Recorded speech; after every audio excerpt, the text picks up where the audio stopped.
Sir अभी के दौर में जाति धर्म मजहब को लेकर लोग वोट करते हैं और कब नहीं करते थे कि अब करते हैं? अब ज्यादा बढ़ गया है सर। आपके पास कोई थर्मामीटर है?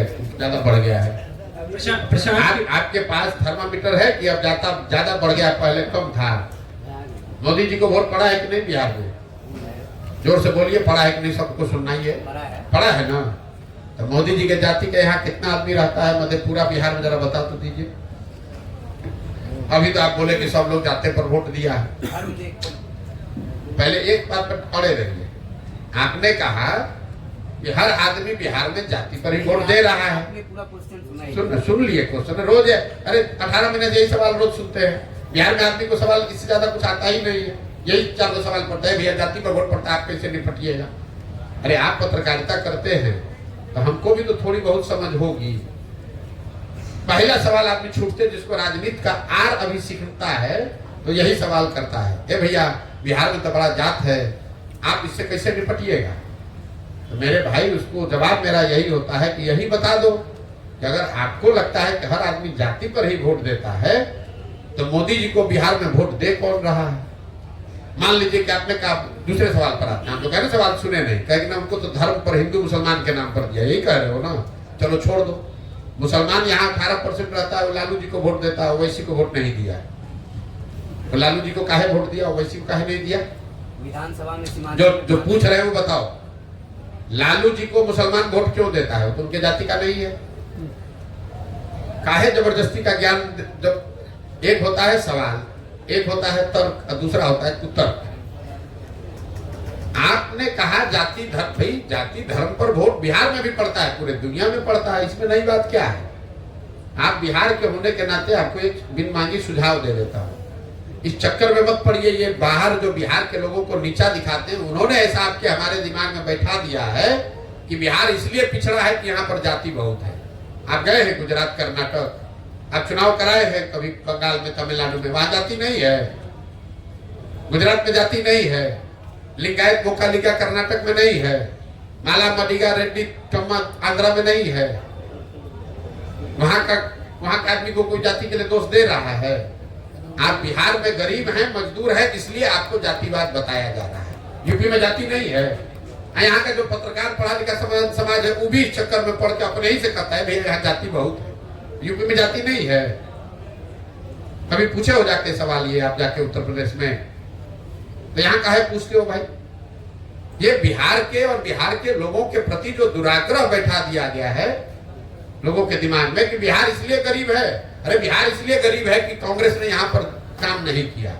बिहार इसलिए गरीब है कि लालू यादव यहाँ 15 वर्ष जंगल राज चला रहे थे तो कांग्रेस उसमें सहभागी थी। बिहार इसलिए गरीब है कि मोदी जी को गुजरात का ज्यादा चिंता है, बिहार का कम चिंता है। बिहार इसलिए नहीं गरीब है कि यहाँ जाति ज्यादा है।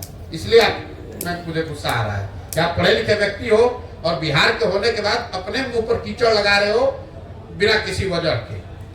समझते हो नहीं?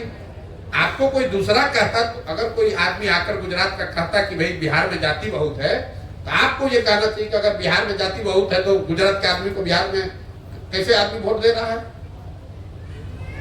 तो आप लोग उल्टे अपनी बात कर रहे हैं, भैया हम लोग यहाँ जाति बहुत है इसीलिए गुजरात में जाते हैं तो आपको 4 लात मारता है, इसीलिए आप तमिलनाडु में जाते हैं तो आपको हमको गाली देता है। यहाँ के आदमी को समझ ही नहीं है। जमीन पर पड़ा हुआ कीचड़ अपने मुंह में लगा कह रहा है कि हमारा मुंह में देखो कीचड़ लगा है। आपने योगी आदित्यनाथ से कभी पूछा है कि भाई यूपी में आप जात का राजनीति कर रहे हैं कि नहीं कर रहे हैं? मोदी जी से, अमित शाह से कभी आपने पूछा है कि गुजरात में आप लोग जात का राजनीति करते हैं कि नहीं करते हैं? क्या बात करते हैं? पिछले विधानसभा में बहुत बड़ा राजनीतिक विशेषज्ञ बनने के चक्कर में आधा पत्रकार इसी में लगा हुआ है। भैया जाति पर राजनीति होता है, आप कैसे किएगा? तो अभी तक जो निचोड़ आया होगा सभी पंचायतों के या जिला के स्तर पर, वो किस रूप में रहा, उसका किस तरह से समाधान आप देख पा रहे हैं? देखिए, अभी तक जो 3 सबसे बड़ी समस्या देखने को मिली, वो हर जिले हर पंचायत में अगर सबके समावेशित एक बयान देना हो तो बिहार में सबसे बड़ी समस्या बेरोजगारी और पलायन। ये सर्वस्पर्शी है।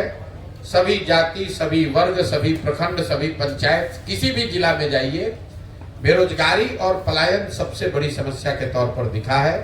अब आप ये कह सकते हैं कि बेरोजगारी और पलायन एक बड़ा मुद्दा है, ये जानने के लिए इतनी बड़ी पदयात्रा करने की क्या जरूरत है? ये तो आप लोगों को बैठे बैठे मालूम है। ऐसी बात नहीं। जब पदयात्रा किया तो पिछले 17 महीनों में 5000 से ज्यादा गांव में जाकर जो देखा, तो ये पता चला कि बेरोजगारी और पलायन की विकरालता क्या है, इसका सामाजिक आर्थिक पहलुओं की समझ बनी। जैसे मान लीजिए कि पलायन को लेकर ऐसा लोगों का मानना है कि जो बिहार से गरीब लोग हैं वो बहुत बड़ी संख्या में युवा और गरीब यहाँ से बाहर जाता है मजदूरी करने।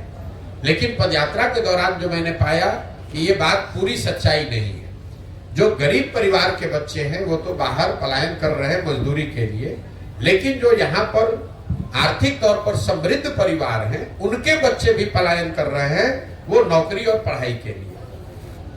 पलायन तो हर घर का बच्चा कर रहा है। गांव में अगर आप हम लोग जब जाते हैं तो करीब करीब 40 से 50% युवा, चाहे वो मजदूरी करने के लिए बाहर गया है या नौकरी पढ़ाई के लिए बाहर गया, बाहर तो सब गया है। दूसरा पता ये चला कि जिन प्रखंडों में बाढ़ का प्रभाव है वहां पर ये पलायन का स्तर 70-80% भी हो सकता है। गांव में जब हम लोग जाते हैं तो बहुत बड़ी संख्या में महिलाएं, बुजुर्ग और छोटे बच्चे मिलते हैं, नवयुवक नहीं मिलते हैं। इसका एक सामाजिक पहलू आप देखिए। बहुत लंबे समय से ये पलायन की वजह से लोगों के मन में, समाज में परिवार की परिकल्पना ही धीरे धीरे ध्रुवी पड़ गई है। जैसे पहले परिवार की परिकल्पना में लोगों की समझ थी कि पति पत्नी, बाल बच्चे, माता पिता साथ में रहते हैं। अब शायद ही कोई ऐसा घर गांव में बचा है जहां ये 3 पीढ़ियों के लोग, पति पत्नी, बाल बच्चे, माँ बाप एक साथ रहते हैं। ऐसा कोई परिवार शायद ही मिलता है, क्योंकि पलायन इतनी बड़ी सच्चाई हो गई है जीवन की। लोगों ने मान लिया है कि जो जैसे लड़का 12 साल 15 साल का ज्यादा हुआ तो या तो पढ़ाई के लिए या रोजगार के लिए वो बाहर ही जाएगा, और लोगों को इसमें कुछ अटपटा नहीं लगता है। इसका सबसे बड़ा असर ये है इतने लंबे समय तक पलायन का कि लोगों को इसमें कुछ अटपटा नहीं लगता है। लोग हमें देखने आते हैं, ये कहते हैं कि भाई आप 17 महीना से घर परिवार छोड़कर बाहर चल रहे हैं। उनको इस बात का एहसास नहीं होता है कि उनके घर के बच्चे, उनके घर के युवा सालों साल से उनको छोड़कर चले गए हैं, और साल में कभी 1 महीने 10 दिन 15 दिन के लिए कोई छठ में, ईद में, शादी विवाह में घर आता है। बाकी समय पूरे जिंदगी जब तक आप नवयुवक हैं, जब तक शरीर में आपके दम है, तब तक आपको बाहर ही रहना है। जब बूढ़े हो जाइएगा तो आप वापस आइएगा, और आपके घर में जो जवान लड़का है वो बाहर जाएगा फिर मजदूरी करने। तो इसका सिर्फ विकरालता, इसकी सामाजिक पहलू, साथ साथ इसका जो आर्थिक पहलू है। कई बार हम लोग बोलचाल की भाषा में कह जाते हैं कि बिहार के लोग बिहार में काम नहीं करता है, दिल्ली बॉम्बे में जाकर कुछ भी करने को तैयार है। ऐसी बात नहीं है। 2/3 से ज्यादा लोग जो पलायन कर रहे हैं वो मजबूरी का पलायन है। ये लोग 12 से 15 हजार रुपया महीना वहां कमाते हैं और घर पर औसतन 6 से 8 हजार रुपया प्रति माह भेज पाते हैं। ये 6 से 8 हजार रुपया भेजने वाले लोग ये स्वेच्छा से नहीं गए हैं। संभव है कि पहली बार स्वेच्छा से गया हो, कोई एक बार घूमने के नजरिए से चला गया, लेकिन 2/3 से ज्यादा लोग जो पलायन किया है जिन लोगों ने, वो कहीं न कहीं आर्थिक सामाजिक मजबूरी से बाहर गए हैं। गांव में जब हम लोग पूछते हैं भाई क्यों गए हो, तो बताते हैं कि अगर नहीं जाएंगे तो हमारे बाल बच्चा खाना नहीं खा सकते, वो मजबूरी में गए। तो कई बार जब लोग बताते हैं बाहर लोग गया है नौकरी करने, ऐसी बात नहीं, वो मजबूरी में लोग जा रहे हैं। यही हाल कमोबेश बेरोजगारी का है। हम लोग को लगता है कि जो गरीब है, जो पढ़ा लिखा नहीं है या जो कम पढ़ा लिखा है वो बेरोजगार है। बिहार में पिछले 18 महीने चलते हुए मैंने देखा कि जो गरीब है उसकी हालत तो फिर भी ठीक है, कम से कम कुछ मजदूरी कर सकता है।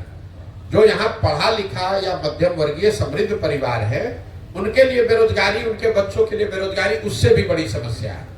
जो 10, 20, 25, 50 बीघा खेत का मालिक है, कोई छोटा मोटा रोजगार व्यापार गांव में कर रहा है, वो लोग भी चल कर आते हैं और लिटरली हाथ जोड़ने को तैयार है कि भैया 20,000 का नौकरी हमारे बच्चे को कहीं दिलवा दीजिए। नौकरी की इतनी यहाँ बेरोजगारी की समस्या है। तो बेरोजगारी और पलायन ये सर्वस्पर्शी सबसे बड़ी समस्या दिखी। दूसरी जो सबसे बड़ी समस्या दिखी वो है शिक्षा व्यवस्था का ध्वस्त होना। ये एक दूसरा पहलू मैंने देखा जिसमें समाज का हर वर्ग, चाहे आप पढ़े लिखे हैं, अनपढ़ हैं, अगड़े हैं, पिछड़े हैं, हिंदू, मुसलमान, महिला, पुरुष, गरीब, अमीर, हर व्यक्ति ये कह रहा है कि बिहार में शिक्षा व्यवस्था ध्वस्त हो गई है। बिहार में शिक्षा की व्यवस्था बहुत अच्छी कभी नहीं थी। हम खुद सरकारी स्कूल से बिहार में पढ़े हैं, लेकिन पहले हर प्रखंड में, अनुमंडल में, जिले में 2, 4, 5, 10 स्कूल ऐसे जरूर थे जहां अगर आपने पढ़ाई कर ली, कॉलेज में चले गए तो आपका जीवन सुधर सकता था। आप साइंस कॉलेज पहुंच गए, पटना कॉलेज पहुंच गए तो आपका जीवन सुधर जाएगा। आज की जो स्थिति है इसमें कहीं पर वो व्यवस्था बची ही नहीं है। कई बार लोगों को लगता है कि शिक्षा व्यवस्था इसलिए खराब है कि भैया स्कूल में खिचड़ी बट रहा है। कुछ लोग ये कहते हैं कि शिक्षकों की गुणवत्ता खराब हो गई। मैं आपको बता रहा हूं ये दोनों बात में पूरी सच्चाई नहीं है। अगर सिर्फ खिचड़ी बांटने से शिक्षा व्यवस्था बिहार में खराब होती तो लोग ये ध्यान नहीं देते हैं कि 8वें क्लास से ऊपर के जो स्कूल हैं, विद्यालय हैं या कॉलेज है, उसमें तो खिचड़ी नहीं बट रहा है। वहां पर पढ़ाई क्यों नहीं हो रही? आपने अगर कहा कि नियोजित शिक्षकों की गुणवत्ता की वजह से शिक्षा व्यवस्था खराब हो गई, तो पटना साइंस कॉलेज में, पटना कॉलेज में पढ़ाई क्यों नहीं हो रहा है? सीएम साइंस कॉलेज दरभंगा में पढ़ाई क्यों नहीं हो रहा है? लंगट सिंह कॉलेज में पढ़ाई क्यों नहीं हो रहा है? वहां पर तो नियोजित शिक्षक नहीं है। पढ़ाई की व्यवस्था इसलिए खराब हुई है कि जो मेरी समझ बनी 18 महीनों में, कि कहीं ना कहीं सरकार और समाज, मैं अंडरलाइन कर रहा हूं समाज को भी, सरकार और समाज दोनों की प्राथमिकता में शिक्षा अब रह ही नहीं गई है। किसी को चिंता ही नहीं है कि पढ़ाई होनी चाहिए। सरकार ने एक व्यवस्था बना दी, समता मूलक शिक्षा नीति के नाम पर हर गांव, हर पंचायत में 2-4 गो बिल्डिंग बना दिया गया। नतीजा क्या हुआ? जहां विद्यालयों के भवन बने वहां शिक्षक नहीं है, जहां शिक्षक है वहां विद्यालय के भवन नहीं है, जहां दोनों है वहां बच्चे नहीं है, जहां तीनों है वहां पढ़ाई नहीं। पढ़ाई की चिंता ही नहीं है। समता मूलक शिक्षा नीति बनाने के नाम पर हर जगह विद्यालय बना दिया गया, शिक्षकों को बहाल कर दिया गया और पढ़ाई की चिंता सरकार ने बिल्कुल छोड़ दी। इसी तरह समाज ने भी विद्यालयों की जो छवि थी वो शिक्षा का केंद्र के बजाय अब सरकारी योजनाओं और बेनिफिट बांटने का केंद्र हो गया कि भैया स्कूल में जाएंगे तो खिचड़ी मिलेगा, स्कूल में जाएंगे तो साइकिल मिलेगा, स्कूल में जाएंगे तो पोशाक का पैसा मिलेगा, स्कूल में जाएंगे और वहां पढ़ाई होगा, इसकी चिंता ही किसी को नहीं। तो जो गार्जियन है, जो पढ़ाने वाले परिवार भी है, वो सरकारी स्कूलों में, विद्यालयों में अपने बच्चों का नामांकन उन्होंने कराया हुआ है कि उसको पोशाक का, साइकिल का, खिचड़ी का पैसा मिलता रहे। और अगर पढ़ाना है तो उसके लिए बगल के प्राइवेट स्कूल के कोचिंग में, ट्यूशन में नाम लिखवाया है। यही हाल कमोवेश कॉलेज का है। कॉलेज की जो छवि है बिहार में, वो सिर्फ डिग्री पाने का केंद्र है। नाम लिखवाइए और 3 बरस लगे या 5 बरस लगे, डिग्री लेकर चले आइए। बच्चे भी ये नहीं कहते कि पढ़ाई नहीं हो रहा, वो कह रहे भैया 3 बरस का डिग्री 5 बरस लग रहा है लेने में। एक कॉलेज में 15-15 हजार विद्यार्थी है, वहां टोटल कॉलेज में 10 क्लासरूम है। तो ये तो अभी नया नियम जैसे बना कि भाई सबको अटेंडेंस अनिवार्य कर दिया जाए। आप जरा बताइए, अगर 15,000 लड़के किसी विद्यालय में, कॉलेज में आ जाए, वहां 10वीं कक्षा है, तो 15,000 आदमी बैठेगा कहां? तो कहीं ना कहीं बिहार की पूरी शिक्षा व्यवस्था को अगर एक लाइन में आपको बताना हो तो स्कूल में से खिचड़ी बट रहा है, कॉलेज से डिग्री बट रहा है। समाज और सरकार दोनों के लिए बस इसका इतना ही उपयोग है, पढ़ाई दोनों में कहीं नहीं हो रहा है। यही कारण है कि बिहार में जितने अनपढ़ बेरोजगार हैं उससे ज्यादा पढ़े लिखे बेरोजगार हैं, जिनके पास डिग्री है लेकिन समझदारी, ज्ञान कुछ नहीं है। तीसरी जो सबसे बड़ी समस्या मुझे दिखी यहाँ, वो है किसानों की बदहाली। यहाँ का जो किसान है वो बिल्कुल बदहाल है और इसकी मूल वजह यह है कि बिहार में किसानों की बदहाली जो 18 महीनों में मैंने देखी, क्यों इतना बदहाल है किसान, उसकी 3 समस्या है। पहली समस्या है बिहार में भूमि सुधार का लागू नहीं होना। इसकी चर्चा यहाँ पर कोई नहीं करता है। फॉरवर्ड बैकवर्ड का नाम लेकर समझता है कि जमीन जो है मालिक वो फॉरवर्ड है, जो जमीन नहीं है वो बैकवर्ड है। इसलिए इसकी कोई चर्चा नहीं करता। मैं आपको सामने से कह रहा हूं कि बिहार में गरीबी, ग्रामीण गरीबी जो रूरल पॉवर्टी है, उसकी एक मूल वजह है भूमि सुधार का लागू न होना। नतीजा ये हुआ है कि यहाँ पर करीब करीब 1/3 से ज्यादा जमीन डिस्प्यूटेड है। उसको पता ही नहीं कि इसका मालिकाना हक किसके पास है। चाहे वो जमीन सरकार का है, पट्टा दे दिया गरीब को उसका हक नहीं मिला, या चकबंदी की जमीन थी उसमें वो गड़बड़ हो गया, भूदान की हजारों एकड़ जमीन पता ही नहीं कहाँ गया, नदी का कटाव हुआ, नदी इधर से उधर गई, जमीन कहीं से कहीं चला गया, पता ही नहीं चला।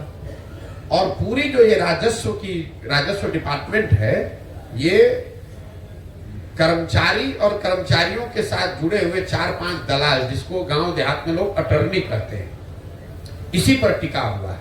सरकार के पास लैंड का रिकॉर्ड, उसका मालिकाना हक, उसमें जो जेनरेशनल चेंज है कि भैया बाबूजी नहीं रहे तो किनको मिलना चाहिए, वो हुआ ही नहीं। उसकी वजह से 1/3 जमीन बिल्कुल अनप्रोडक्टिव हो गई, उसका मालिकाना हक डिस्प्यूटेड हो गया। तो पहली समस्या है किसानों की, यहाँ जमीन का मालिकाना हक भूमि सुधार नहीं होने की वजह से नहीं बना। इसलिए भूमि में उसके जो प्रोडक्टिविटी के लिए इन्वेस्टमेंट होना चाहिए, बोरिंग लगना चाहिए, सिंचाई की व्यवस्था होनी चाहिए, खाद, वो कोई कर ही नहीं रहा है। दूसरी किसानों की जो बड़ी समस्या है वो है जल कुप्रबंधन। अब इससे कोसी में आप लोग रहते हैं, आपसे ज्यादा तो कोई नहीं जानता है कि पानी का जो कुप्रबंधन है, बाढ़ बहुत बड़ी समस्या है, इसकी खूब चर्चा भी होती है। लेकिन आपके लिए जानकारी के लिए बता दूं कि बिहार में 50% कृषि योग्य जमीन ही बाढ़ से प्रभावित है। बाकी का जो 50% जमीन है, उसमें आधी से ज्यादा जमीन या तो सूखे से प्रभावित है, या जल जमाव या नदियों के कटाव से प्रभावित है। आप लोगों ने कोसी के इस इलाके में अनुभव किया, बाढ़ से जितना नुकसान नहीं हुआ, उससे सबसे ज्यादा नुकसान हुआ जब कोसी ने अपना मार्ग बदल दिया। नेपाल से लगते हुए जितने बिहार के जिले हैं, वहां गांव जब हम लोग गए तो पता चला कि बाढ़ तो जब आता है तब आता है, जो नदी आते हैं नेपाल से, छोटी छोटी नदियां हैं, वो हर साल एक नया रास्ता बनाकर आती, और एक बार रास्ता बदला तो 2-4-5 पंचायत का जमीन परमानेंट खराब हो गया। यही हाल कमोवेश जब आप गोपालगंज से चलिएगा, तो गोपालगंज में, सीवान में, छपरा में, वैशाली में, मुजफ्फरपुर, दरभंगा में, समस्तीपुर में, बेगूसराय में, हर पंचायत में सैकड़ों एकड़ जमीन ऐसी है जो वहां जल जमाव की समस्या है, वहां से पानी निकलता ही नहीं। जो चवर जिसको लोग कहते हैं, लख कहते हैं, कई जगह मन भी लोग कहते हैं, पानी लग गया तो वहां अब वो पानी निकलता ही नहीं है। तो या तो वहां एक फसल हो रहा है या वो भी नहीं हो रहा है। तो जितनी बड़ी समस्या बाढ़ की है, उतनी ही बड़ी समस्या सूखे की, जल जमाव की और नदियों के कटाव की भी है। सड़क पर आप चलते हैं तो एक साइड पानी लगा हुआ है इसलिए खेत नहीं हो रहा है, दूसरे साइड सूखा पड़ा हुआ है इसलिए खेती नहीं हो रहा है। तो जो जल पानी जो बिहार के सबसे बड़ी ताकत संपदा हो सकती थी, वो आज हम लोग के लिए अभिशाप बनी हुई है। और तीसरी जो सबसे बड़ी समस्या है किसानों की, वो है यहाँ पर अनाज का सही भाव न मिलना। इन सारे परेशानियों के बावजूद जो बिहार में किसान पैदा कर रहा है, उसको उसका कीमत ही नहीं मिल रहा है। एक आर्थिक सर्वेक्षण अभी किया गया है जिसमें यह बताया गया है कि बिहार जैसे राज्य में किसानों को उनके फसल का उचित मूल्य न मिलने की वजह से करीब यहाँ के किसानों को हर साल 20,000 करोड़ रुपए का नुकसान हो रहा है। 20,000 करोड़ रुपए का नुकसान हर साल बिहार के किसानों को हो रहा है। जैसे धान का कीमत है 2,090 रुपया, और पूरे बिहार में धान अभी बिका 1,600 रुपया, 1,700 रुपया। गन्ने का कीमत है करीब 2,100 रुपया, गन्ना बिक रहा है 1600। मकई का कीमत है 2,100 रुपया, बिक रहा है 1600 में, 1700 में। कमोवेश सारे फसल के लिए, क्योंकि यहाँ कोई सहकारिता की व्यवस्था है नहीं, बाजार समिति है नहीं, एफपीओ है नहीं, और प्राइवेट फैक्ट्री रोजगार है नहीं। तो आखिर किसान जो है वो बेचेगा किसको? सिर्फ बिचौलियों को बेच रहा है, और वो 30% 40% नुकसान करके बेच रहा है। तो ये तीन जो समस्या है, भूमि सुधार का लागू न होना, जल संसाधन का कुप्रबंधन, और तीसरा किसानों के फसल का दाम का न मिलना, इन तीन वजहों से बिहार के किसानों की बदहाली है। आपने जो सवाल किया था कि जो सबसे बड़ी समस्या क्या है, यही तीन समस्या मुझे अभी तक बेरोजगारी और पलायन, शिक्षा व्यवस्था का ध्वस्त होना और किसानों की बदहाली, ये हर जिले हर पंचायत में अभी तक सामान्य रूप से हर वर्ग में सुनने को मिली है। बाकी तो हर जिले की हर पंचायत की अलग अलग समस्या है, लेकिन ये समस्या हर जगह है। सर, प्रशांत किशोर जी का नाम हमेशा रणनीतिकार में आता है, किसी पार्टी को जिताने के नाम से नाम आता है, तो किन्हें जिताने के लिए पद यात्रा निकली है? बिल्कुल, आप मेरी जो पहचान है, जो आप जिसको रणनीतिकार बता रहे हैं, ये आपको लग रहा है कि हमने कोई वो काम छोड़कर दूसरा काम शुरू किया है। हमारी नजर में हम वही काम कर रहे हैं। फर्क बस इतना है कि पहले ये रणनीति मैं किसी दल या नेता के लिए बनाता था, अब ये रणनीति मैं बिहार की जनता के लिए बना रहा हूं। पहले ये सुझाव दल के नेताओं को बता देते थे, अब ये सुझाव बिहार की जनता को दे रहे हैं। पहले ये व्यवस्था, ये मदद दल के कार्यकर्ता को कर रहे थे, अब ये सुझाव, ये व्यवस्था, ये मदद बिहार के समाज के उन लोगों के लिए कर रहे हैं जो नया दल बनाना चाहते हैं, इस व्यवस्था को बदलना चाहते हैं कि भैया हम जुड़े, हम भी कंधा लगाएंगे, हम भी बिहार में कोई सुधार के लिए प्रयास करना चाहते हैं, उनको ये मदद कर रहे हैं। तो आपका जो सवाल है किसको जिताना चाह रहे हैं, इसका पूरा लक्ष्य है बिहार की जनता को जिताने के लिए ये काम शुरू किए हैं। और अब मैं किसी दल का नेता का नहीं, बिहार की जनता का रणनीतिकार हूँ। और 10 वर्ष में जैसे दलों को, नेताओं को जिताया, वैसे लिख कर रखिए, धीरज रखिए, 2 वर्ष में बिहार की जनता को भी जिताकर आपको दिखाएंगे। कई लोग सवाल कर रहे हैं कि किसी पार्टी के लिए भी काम कर रहे हैं। सवाल करने का तो कोई अंत है नहीं भाई। जिन पार्टी के लिए काम कर रहे हो तो सब पार्टी चुनाव लड़ रहा है, हम तो पार्टी बनाए नहीं। हमने आपको बताया हम काम कर रहे हैं बिहार की जनता के लिए। तो स्वाभाविक है जो जनता से मुफ्त में जिसको वोट मिल रहा है पिछले 25 साल से, उसको तो घबराहट होगी ही। भाई आप भाजपा चलाते हैं तो भाजपा वालों को तो भारी डर यही होगा कि भाई अभी तक जो लालू जी से डर के हमको मुफ्त में वोट देता था, जनता के पास विकल्प हो जाएगा तो भाजपा को वोट नहीं देगा। लालटेन के लोग जो मुफ्त में मुसलमानों को भाजपा का डर दिखाकर वोट लेते हैं, उनको लग रहा है कि भाई मुसलमानों को कोई नया विकल्प मिल जाएगा तो हमको वोट नहीं देगा। तो अगर आपके सामने से थाली अगर कोई छीन कर ले जाएगा तो आप तो थोड़ा बहुत हल्ला मचाइएगा ही। जो हालात है सियासतदानों की बिहार में हो या देश में, क्या जो जैसे हालात है जो देख रहे हैं देश भर में किस तरह से सियासत हो रही है, ऐसे में प्रशांत किशोर पर बिहार की जनता खास करके विश्वास कैसे करेगी कि आज आप अच्छी अच्छी बातें कर रहे हैं जैसे अमूमन सभी नेता बोलते हैं, क्या गारंटी है कल सत्ता में आने के बाद जो अभी स्थिति है उसके अनुकूल? मेरे भाई 17 महीना से हम पैदल चल रहे हैं। आपने या तो मेरी कोई बात, कोई सभा सुनी नहीं, या सुने तो उस पर आपने ध्यान नहीं दिया। हम सभा की शुरुआत में ही कहते हैं, पहला ही लाइन, कि बिल्कुल भी कभी जीवन में प्रशांत किशोर पर भरोसा मत करो, किसी भी नेता पर भरोसा मत करो। ये कभी मत सोचो कि हमको वोट दे दोगे तो हम आकर तुम्हारा जीवन सुधार देंगे। अगर हमको वोट दोगे, हमारे कहने पर वोट दोगे, तो जैसे पहले के लोगों ने धोखा किया, हम भी आपके साथ धोखा कर सकते हैं। इसलिए वोट प्रशांत किशोर को नहीं, मोदी को नहीं, नीतीश लालू को नहीं, वोट अपने बच्चों को दो, अपने खड़ा हो, अपनी व्यवस्था बनाओ, उसमें मालिक मुखिया बनो। प्रशांत किशोर कहाँ दल बनाए हैं कि कह रहे हैं कि हमको वोट दे दीजिए, कि आप भरोसा कीजिएगा कि नहीं कीजिएगा। हम आपसे वोट मांगे नहीं, चंदा ले नहीं रहे हैं, आपसे कार्यकर्ता बनने के लिए कह नहीं रहे हैं। तो आप जब हम पर भरोसा कीजिएगा ही नहीं, जब विश्वास कीजिएगा नहीं, तो घात होगा कैसे? प्रशांत जी, 18 महीने की जो आपकी यात्रा है उसमें आपके साथ लाखों लोग जुड़े हैं, हर जगह से जुड़े हैं।